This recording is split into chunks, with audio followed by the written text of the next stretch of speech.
monde. Je déclare. Everyone, I call this meeting to order. Welcome to meeting number 94 of the House Common Standing Committee on Industry and Technology. Today's meeting is taking place in a hybrid format pursuant to the standing order, pursuant to the order of reference of April 24th. The committee is resuming consideration of Bill C-27, an act to enact the Consumer Privacy Protection Act, the Personal Information and Data Protection Tribunal Act, and the Artificial Intelligence Act.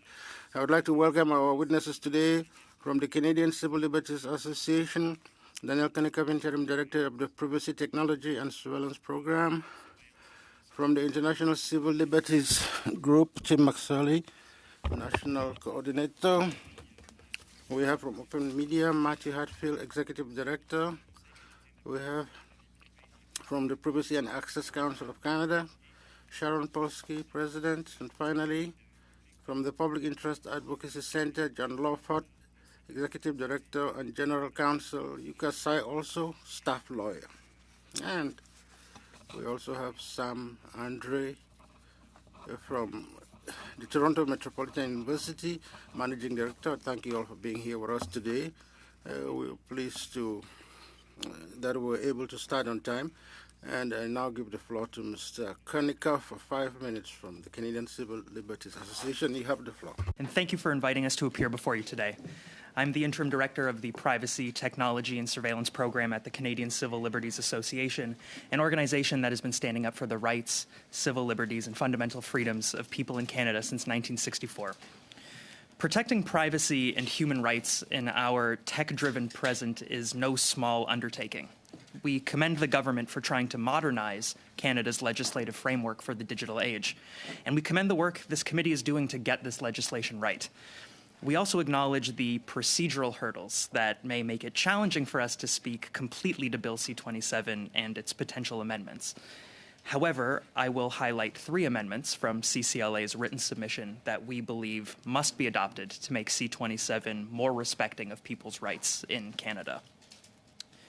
First, C-27 does not give fundamental rights their due and frequently puts them in second place behind commercial interests. It's been said before, but CCLA believes it's worth emphasizing. C-27 must be amended to recognize privacy as a human right, both in the CPPA and ADA, since privacy is something that should be respected at all points throughout data's life cycle.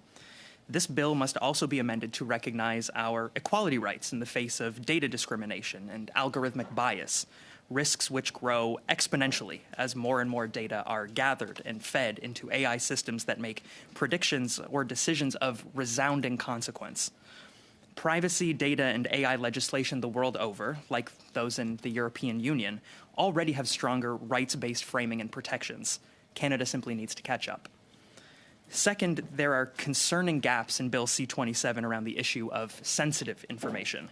Sensitivity is a concept that appears often throughout the CPPA. However, it is left undefined, allowing private interests to interpret its meaning as they see fit. A lot of personal information does qualify as sensitive, and though information sensitivity often depends on context, there are special categories of information whose collection, use, and disclosure carry inherent and extraordinary risk. I want to draw your attention to one category in particular whose collection and use has implications for both the CPPA and ADA, and that's biometric data. Biometric data is perhaps the most vulnerable data we have, and its abuse can be particularly devastating to members of equity-seeking groups. Look no further than the prevalence of facial recognition technology. Facial recognition is used everywhere from law enforcement to shopping malls. And it relies on biometric information that is often collected without people's awareness and without people's consent. Facial recognition and the sensitive biometric data that fuels it is something which the Right to Your Face Coalition, of which CCLA is a member, has advocated as needing stronger legislative safeguards. C-27 must be amended not only to explicitly define sensitive information in its many categories, but to unequivocally define biometric information as sensitive information worthy of special care and protection.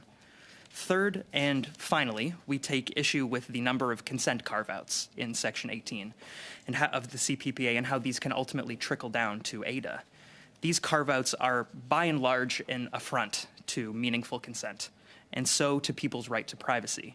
People should be able to meaningfully consent or decline to consent to how private companies gather and handle their personal data. Prioritizing a company's legitimate interest to violate consumer consent over people's privacy is simply inappropriate, as is leaving room for more consent carve-outs to be added in regulations later on.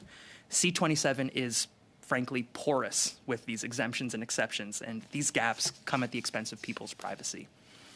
Now, there's no shortage of concerns around this bill, and I haven't really spoken to issues that CCLA has with ADA's narrow conception of harm, its lack of transparency requirements, and its dangerous exclusions of national security institutions whose public mandates are often performed with privately acquired artificial intelligence technologies. We address these issues in greater depth in our written submission to the committee, but I'd be happy to expand on them in questioning. I'd also like to direct the committee's attention to our written submission, which flags some of these concerns in an AI regulation petition that received over 8,000 signatures. C27 overall needs tighter provisions to prioritize people's fundamental rights.